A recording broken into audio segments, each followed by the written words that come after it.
Proofing ചെയ്യുന്ന സമയത്ത് ഒത്തിരി പേർക്കുള്ള ഡൗട്ടാണ് ഈ ഫ്ലാറ്റ് റൂഫും സ്ലോപ്പ് റൂഫും തമ്മിലുള്ള ഒരു പ്രശ്നം. അത് ഏതിലായിരിക്കും ലീക്കേജിന്റെ ഇഷ്യൂസ് വരാനായിട്ട് പോസിബിലിറ്റി കൂടുതൽ? ശരിക്കും നമുക്ക് ഫ്ലാറ്റ് റൂഫും സ്ലോപ്പ് റൂഫും എടുക്കുകയാണെന്നുണ്ടെങ്കിൽ ലീക്കേജ് പോസിബിലിറ്റി കൂടുതൽ ഒബ്വിയസ്ലി സ്ലോപ്പ് റൂഫിന് തന്നെയാണ്. അങ്ങനെയാണല്ലോ. അതിന്റെ ഒരു റീസൺ എന്താണെന്ന് വെച്ചിട്ടുണ്ടെങ്കിൽ നമുക്കറിയാം, സ്ലോപ്പ് റൂഫ് കോൺക്രീറ്റ് നമ്മൾ കാസ്റ്റ് ചെയ്യുമ്പോൾ, സ്ലാബ് നമ്മൾ കാസ്റ്റ് ചെയ്യുന്ന സമയത്ത് നമുക്ക് ഒരിക്കലും മിക്സിംഗ് റേഷ്യോ പെർഫെക്റ്റ് ആയിട്ട് നമുക്ക് ചെയ്യാൻ പറ്റില്ല. കാരണം വാട്ടർ കണ്ടന്റ് നമ്മൾ റെഗുലേറ്റ് ചെയ്യേണ്ടി വരും.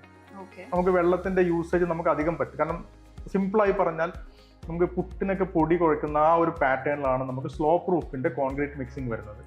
അപ്പൊ അതുകൊണ്ട് തന്നെ അതിന്റെ ഒരു ബോണ്ടിങ് സ്ട്രെങ്ത്, അതിലൊരു കെമിക്കൽ ബോണ്ടിങ്ങിന്റെ ഒരു പെർഫെക്ഷൻ ഉണ്ടായിരിക്കില്ല അതിൽ. കാരണം ഇത് കാസ്റ്റ് ചെയ്യുന്ന സൈറ്റ് എഞ്ചിനീയറുടെ പ്രൈമറി ഒബ്ജക്റ്റീവ് എന്ന് പറഞ്ഞാൽ ആ സ്ട്രക്ചറിന്റെ ആ ഒരു ഷേപ്പ് മെയിൻറ്റെയിൻ ചെയ്യുക എന്നുള്ളത് മാത്രമാണ്. അതുകൊണ്ട് തന്നെ അവിടെ പിന്നെ ക്രാക്കുകൾ ഉണ്ടായിരിക്കും, ഇന്റേണൽ ക്രാക്കുകൾ ഉണ്ടായിരിക്കും. അല്ല, അപ്പം നമ്മള് എല്ലാവർക്കും ഉള്ള ഡൗട്ട് എന്ന് വെച്ച് കഴിഞ്ഞാൽ മഴവെള്ളം വരുന്ന സമയത്ത് ലീക്കേജിന്റെ ഇഷ്യൂസ് ഇത് ഒഴുകി പോകുന്ന സർഫസ് ആണല്ലോ. അതെ, ഒഴുകി പോകുന്ന ഒരിക്കലും വെള്ളം കെട്ടിക്കിടക്കുന്ന ഒരു സാഹചര്യം ഉണ്ടാവില്ലല്ലോ. അതെ, ഒഴുകി പോകുന്ന സർഫസ് ആണെങ്കിൽ പോലും നമുക്ക് അതിന്റെ കോൺക്രീറ്റിനകത്തുള്ള ബോണ്ടിങ് പെർഫെക്റ്റ് ആവില്ല. ഇന്റേണൽ ക്രാക്കുകളുടെ പോസിബിലിറ്റീസ് ഉണ്ട്. ഒരു 99% കേസിലും സ്ലോപ്പ് റൂഫിൽ ലീക്കേജ് ഉണ്ടാവും. അവിടെ എന്ത് ടൈപ്പ് മെറ്റീരിയൽസ് ആണ് നമ്മൾ നോർമലി യൂസ് ചെയ്യുന്നത് ഈ റൂഫ് ടൈൽസിന്റെ കേസിൽ വരുന്ന സമയത്ത്? സ്ലോപ്പ് റൂഫിൽ നമുക്ക് വാട്ടർ പ്രൂഫിംഗ് അക്രലിക് നേച്ചറുള്ള മെറ്റീരിയൽസ് ചെയ്യാൻ പറ്റും, സ്ക്രീഡ് ചെയ്യുന്നുണ്ടെങ്കിൽ. അതല്ല ഓപ്പൺ ടു സ്കൈയിൽ ചെയ്യുകയാണെങ്കിൽ PU പോലുള്ള മെറ്റീരിയൽസ് ചെയ്താൽ മതി.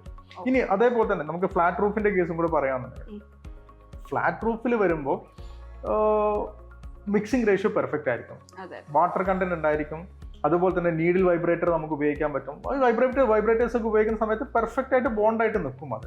അപ്പൊ അവിടെ ആ ഒരു കേസിൽ നമുക്ക് ലീക്കേജ് പോസിബിലിറ്റീസ് കുറവ്. ഈവൻ വെള്ളം കെട്ടി നിന്നാൽ പോലും നമുക്ക് ഫ്ലാറ്റ് റൂഫിൽ ലീക്കേജ് ഉണ്ടായിരിക്കില്ല.